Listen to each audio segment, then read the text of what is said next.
E restiamo a Padova perché il test che si sta applicando in tutta la regione è stato messo a punto da una squadra di ricercatori proprio dell'Università di Padova. Si sta anche pensando di ricostruire le vie del contagio attraverso i contatti social dei pazienti. Ivana Godnik.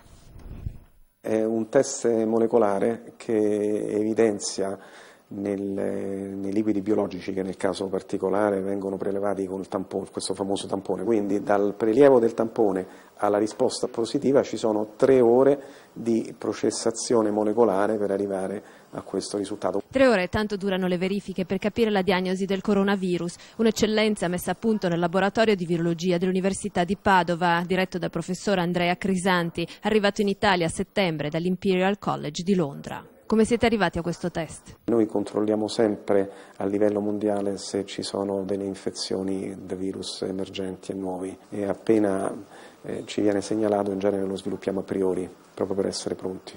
Questa volta la sfida è anche maggiore, fino a creare un gruppo composto da virologi, matematici, statistici ed esperti di intelligenza artificiale per cercare di ricostruire la rete di trasmissione e contagio, incrociando i dati social di chi è positivo al coronavirus. Stiamo esplorando la possibilità di incrociare tutti i dati social di queste persone, perché è lì che sta la loro attività, è lì che stanno i loro contatti, e via via che abbiamo nuovi pazienti, se riusciamo ad accedere a queste informazioni stiamo un passo avanti piuttosto che un passo indietro.